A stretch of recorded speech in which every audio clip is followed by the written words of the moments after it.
يا أيها الذين آمنوا ایمان ولو شهادة بينكم گواہی پا منستاسو کی اذا حضر احدكم الموت کلچ نجدی راشی او تنستاسو تمرگ حين الوصية پا وقت وصیت کولو کی اثنان ذوا عدل منكم دو کسان عادلان دستاسونا او آخران من غيركم یا نور دو دی دا غیر ستاسونا کافران دی ان انتم ضربتم في الارض کتاسو سفر کوئی بزمککی فاصابتكم مصیبت الموت نور ستاسو تا مصیبت دا مرگ تا اللہ مصیبت ویلے او دا لوی مصیبت تحبسونهما من بعد الصلاة رئیسار بکی تاسو دغه دوانو لره ورستو د منځنه روایتونه کې سره مازیګر مونځ راغلی فیقسمان بالله نو قسم به وکړي دواړه په الله ان ارتبتم لا نشتري به ثمنا که شک کوئ تاسو وی بدوی ناخلو منګه په دې سره مال ولو كان ذا قربا اگر کئی دا خپلوان دا چا دا پاره چه قسم خوری منگ پا دی سر مالنا دوی با دا قسم کی ہوئی چه منگا دی کی دروغ نوائیو دنیا دا پاره نیولی گیا ولا نکتم الشهاده او نپتو منگا وحید اللہ ولا نکتم شهادت اللہ او نپتو منگا وحید اللہ اللہ تا خوبتا دکن إنا إذا لمن الآثمين يقينا من ببدغ وخام خاد قنانقارنيو فإن عثر على أنهما استحقا إثما بس كيتلاو شوا قديش يقينا دادوانا مستحق شوي دي دا قنا سنگا دا يعني بدروغ قسم قرالي خيانتي كده فآخران يقومان مقامهما نور دو کسان بودریگی پزید دیدوانو من الذين استحق عليهم الأوليان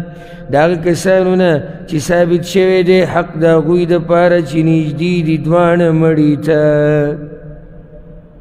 فيقسمان بالله نقسمون بوكي دوانا بالله لشهادتنا أحق من شهادتهما شخام خاز من قوائي دير رشتيني دا قوائي دا مخكينو دواننا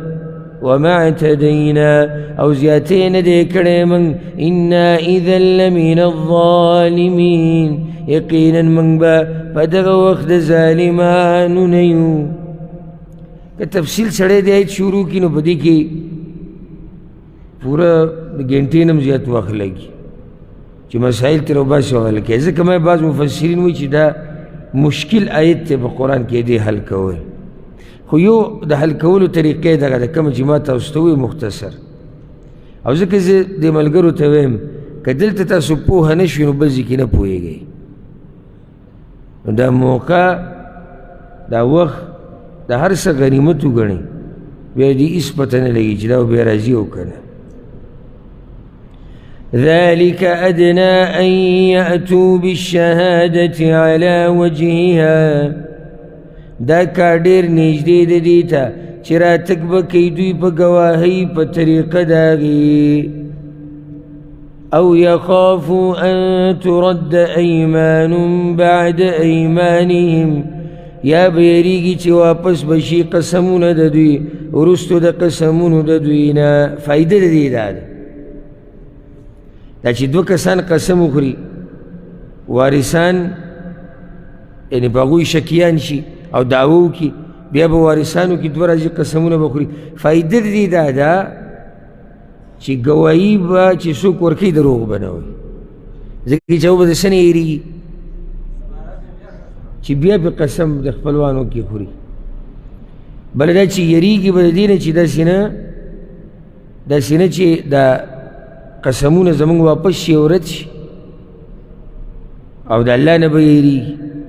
واتقوا الله واسمعوا واتقوا الله واسمعوا او ویریږئ د الله نه او واورئ، ویریږئ د الله نه او واوره خبره د هغه،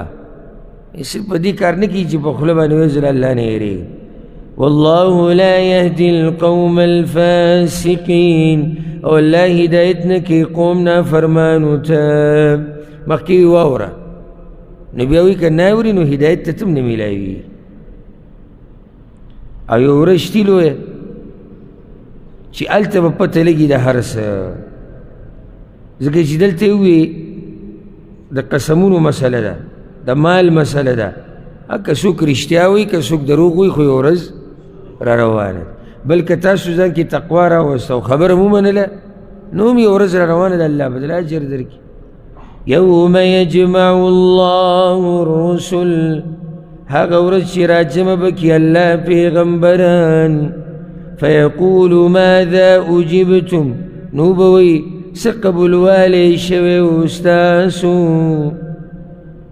یعنې څومره خبره او څنګه خبره او په څه طریقه دوی منلې ده. امتونو ستاسو دعوت قبول کړی دی او که نه؟ لکه قرآن کې الله وایي سورة الاعراف کې به راشي فلنسألن الذین ارسل الیهم ولنسألن المرسلین، چاته چې لېږلی شوي د پیغمبران د هغوی نه به هم تپوس کېږي او پیغمبرانو نه هم تپوس کېږي. بل ځای کې الله وایي فوربک لنسألنهم اجمعین، د ټولو نه به تپوس کېږي، الله پې قسم خوړلی دی. دا تپوس زما نه هم دی او ستا نه هم دی او د پیغمبرانو نه هم دی. او قمقل دی هغه انسان چې ورته ښه پته وي چې سوال را روان دی او د سوال له جواب نشي تیارولی، او وخت د جواب د تیارولو شتي وس، او د جواب تیاری په دې نه کېږي چې ته